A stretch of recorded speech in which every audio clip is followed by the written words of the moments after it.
Welcome to the 36th episode of the series Decolonizing the Mind. I'm dealing with a sub-series on the future of the decolonial movement, and this is third part of that sub-series dealing with decoloniality and DTM, decolonizing the mind.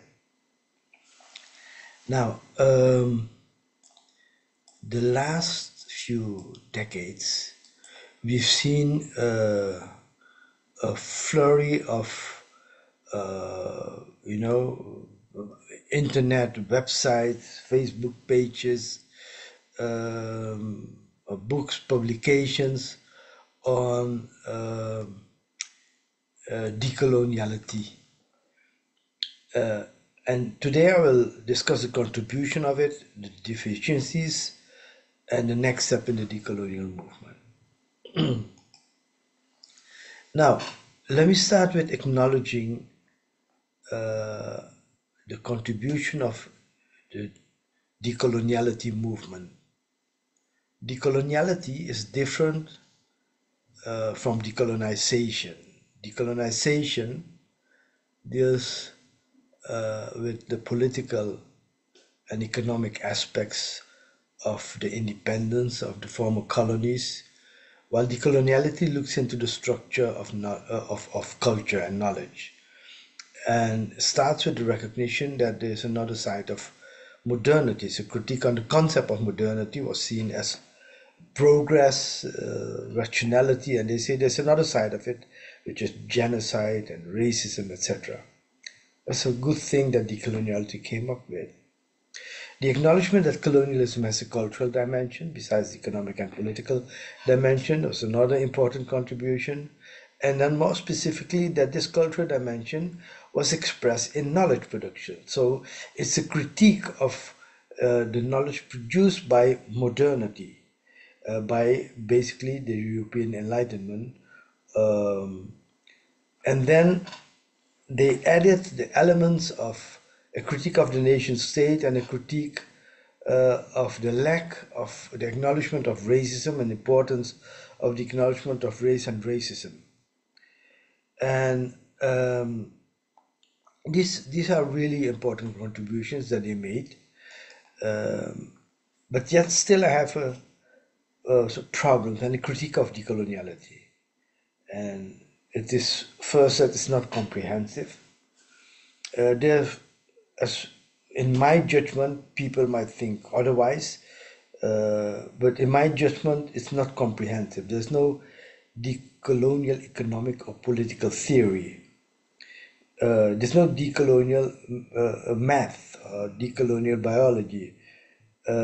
So many disciplines which needs to be decolonized are not there, and that's why I say it's not comprehensive, and it should be, as I explained in earlier video.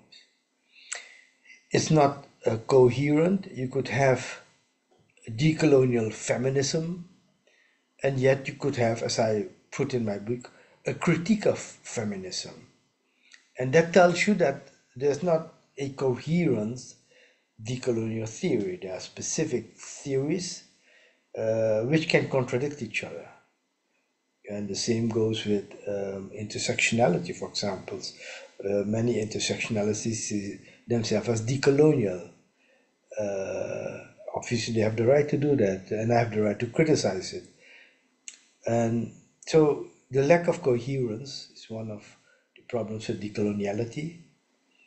And it is not integral because it doesn't provide a basic concept or some basic concept where to build your critique and alternative. And then I come indeed to the fourth element. It's mostly a critique and not an alternative, not practical. And finally, because it's not practical, it doesn't provide you organizational concepts of for social struggle. So my point is that we need to go to the next step in the decolonial movement towards a comprehensive, coherent, and integral theoretical framework. And those who argue, look, it's already there in Latin America, for example, Some people argue that Enrique Dussel built that coherent, comprehensive, and integral framework. Fine. I don't acknowledge that. I don't see that. From what I've read, but I might not have read. I haven't read everything of Dussel. Much of it is in Spanish, so it could be my fault. But from what I see, I haven't seen this decolonial economic theory. I've seen of a Marxist economic theory in Dussel. But for me, that's not a decolonial economic theory. But those who think otherwise obviously have the complete right to say, hey, we already have it. Fine. Those who say, no, I don't see that, also have the right to develop their own coherent, comprehensive, and integral framework. And that is what I'm doing with DTM, where I base the DTM framework on the concept of mental slavery and the concept of civilization. So, in developing DTM, I offer a critique of Eurocentric knowledge production, and specifically the European Enlightenment. I offer an alternative, comprehensive, coherent, and integral framework goes to the level of the disciplines. So I think we need to go to specific disciplines: decolonial economic theory, political theory, social theory, cultural theory, world history, etc. And when we do that, we need to translate it to viable policies to change the world, to build a new world civilization. That is what I think we need to do.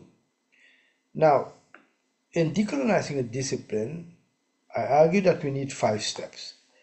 One is the questioning of the purpose of a discipline. Take, for example, economic theory. Economic theory, the purpose of it is to study the efficient allocation of scarce resources.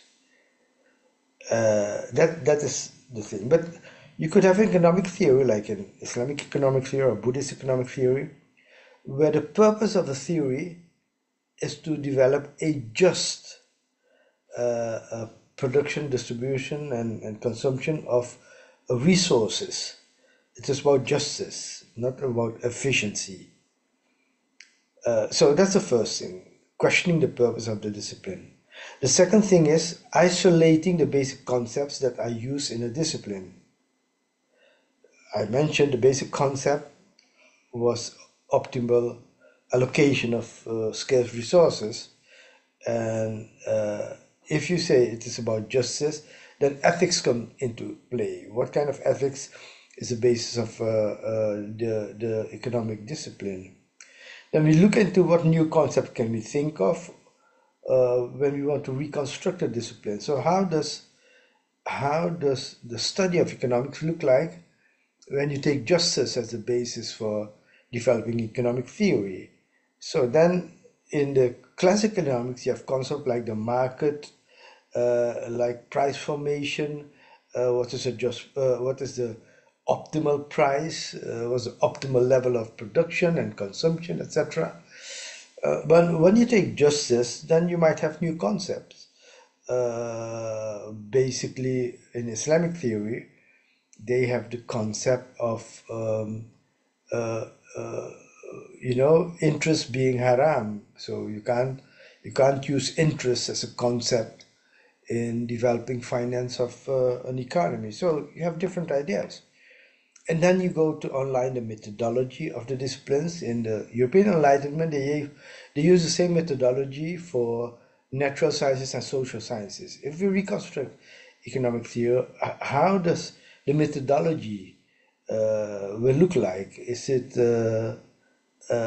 if ethics is into play, is it the same methodology that you use in natural sciences? I don't think so. And then you set up research and teaching trajectories for that discipline. So the process of reconstructing a discipline, which ends in new textbooks and new educational material, will go beyond textbooks. It could be digital in all kinds of forms, AI, artificial intelligence. But that is where we move towards decolonizing a discipline. Now, in the book itself, I touch upon many areas for the reconstruction of discipline: the theory of racism, fear of world history, DTM philosophy, economic, social, political, cultural theory, biology, mathematics, physics. It's not in the book, but I'm working with applied linguistics from the University of Cape Town, Professor Bati Antia, and he taught me a lot about how applied linguistics is a discipline that is uniquely equipped to use DTM. Uh, so there are thinkers out there who could make great contribution, and obviously Bassi is one of them, teaching me about how applied linguistic is a discipline that fits in developing the DTM theory very well. Now, so how do you move forward now in decolonizing the disciplines? Uh, it's about applying the three elements of the DTM framework: critique, alternative, and translation into practical policies. We go back to knowledge productions of civilizations in the global south. What have these civilizations developed? Some ideas about the different disciplines, how to include maybe new disciplines or fundamentally alter the nature of existing disciplines. So reconstruction could also building something new.